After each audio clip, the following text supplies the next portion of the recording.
नमस्ते मित्रों, मैं हूं वैद्य जैनिशा। आप सबका हमारी YouTube चैनल पे स्वागत है।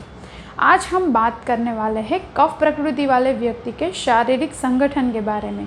कफ प्रकृति वाले व्यक्ति का बॉडी स्ट्रक्चर कैसा होता है, आपको कैसे पता चलेगा कि आपके साथ काम करने वाला जो व्यक्ति है वो कफ प्रकृति का है या नहीं।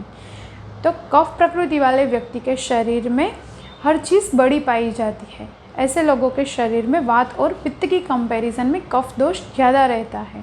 कफ प्रकृति वाले व्यक्ति का जो सिर है वो बड़ा होता है, हाथ पैर बड़े होते हैं, छाती चौड़ी होती है, जो भी जॉइंट्स है वो सब बड़े होते हैं, चेहरा और गाल जो है वो भरावदार रहता है।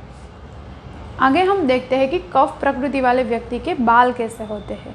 तो वात और पित्त की कंपैरिजन में कफ प्रकृति वाले व्यक्ति के शरीर पे बाल ज़्यादा देखने को मिलते हैं और सिर के भी जो बाल है वो लंबे, काले और घने बाल रहते हैं। जैसे हम कोई हेयर ऑयल की एड देखते हैं तो उसमें कैसे लंबे, काले और घने बाल दिखाए जाते हैं, वैसे ही बाल होते हैं कफ प्रकृति के व्यक्ति के। कफ प्रकृति वाले व्यक्ति की आँखें बड़ी बड़ी और सुंदर रहती है, कान बड़े होते हैं, नासिका जो है वो बड़ी रहती है, होंठ बड़े होते हैं। कफ प्रकृति वाले व्यक्ति की आवाज़ में भारीपन होता है। तो ऐसे लोगों की आवाज़ सुनना हमें अच्छा लगता है क्योंकि इन लोगों की आवाज़ में मिठास होती है। जैसे कोई एंकरिंग करता है तो ये लोग जो है वो एंकरिंग में बहुत अच्छे होते हैं। इसके अलावा छोटे जो बच्चे हैं उनमें कफ का प्रमाण ज़्यादा रहता है, तो छोटे बच्चों की आवाज़ सुनना हमें बहुत अच्छा लगता है। इसके बाद हम देखते हैं कि कफ प्रकृति वाले व्यक्ति का शारीरिक बल कैसा होता है। तो कफ जो है वो बनता है जल और पृथ्वी महाभूत से। ऐसे लोगों का जो शारीरिक बल है और वात और पित्त की कंपैरिजन में ज़्यादा अच्छा है क्योंकि ये लोग लंबे समय तक काम कर सकते हैं, जल्दी थकते नहीं हैं और ऐसे लोगों को पसीना भी जल्दी नहीं आता है। कफ प्रकृति वाला जो व्यक्ति है उनकी जो हड्डियां है वो मजबूत रहती है, तो हड्डियों से आवाज़ नहीं आती है। इसके बाद है कि इन लोगों का जो शारीरिक वर्ण है वो गोरा होता है। ये लोग भी वात वालों की तरह एक परेशानी से त्रस्त होते हैं, जैसे कि वात वाले जो है वो ठंडी सहन नहीं कर पाते, तो उसी तरह कफ वाले व्यक्ति भी ठंडी सहन नहीं कर पाते क्योंकि वात और कफ का जो एक कॉमन गुण है वो है शीत। तो ये लोग ठंडी से बहुत परेशान रहते हैं। इसके बाद है कि कफ प्रकृति वालों के साथ एक और प्रॉब्लम रहती है कि इन लोगों का जो फेस है या तो स्किन है वो ऑयली रहती है और जो बाल है वो भी ऑयली रहते हैं। तो बहुत सारे लोग आके बताते हैं कि हम बालों पे ऑयल नहीं लगाते हैं फिर भी हमारे बाल चिपचिपे हो जाते हैं। अब आगे देखते हैं कि कफ प्रकृति वाले व्यक्ति की अग्नि कैसी होती है। तो वात और पित्त की कंपैरिजन में इन लोगों की अग्नि कम होती है, अग्नि मंद रहती है। तो ऐसे लोगों को भूख और प्यास बहुत देर के बाद लगती है। कफ वालों का फेवरेट काम होता है सोना, नींद लेना। ये लोग 8-10 घंटे तक सोते रहते हैं और इन लोगों की जो नींद है वो गहरी होती है और अच्छी होती है।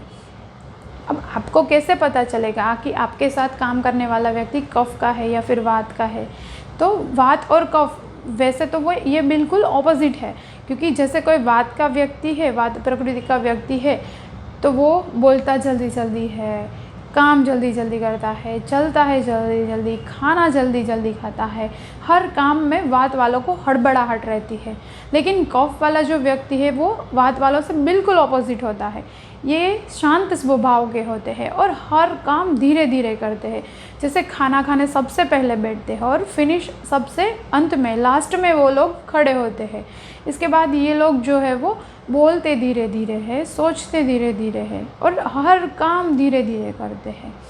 तो आपको इस तरह से पता चलेगा, जैसे आपने कोई व्यक्ति को भेजा कि जा भाई चाय लेके आ, तो वात वाला जो होगा वो फटाफट जाएगा और कफ वाला होगा तो वो पहले सोचेगा कि जाऊँ या ना जाऊँ, और जाएगा तो भी धीरे धीरे जाएगा।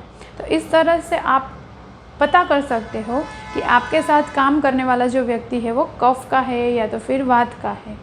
ऐसे लोगों को आप एक और तरीके से जान सकते हो क्योंकि वात और पित्त की कंपैरिजन में कफ वाले जो लोग हैं उन लोगों का वज़न जो है ज़्यादा रहता है क्योंकि ऐसे लोगों की जो हड्डियां है वो मजबूत रहती हैं।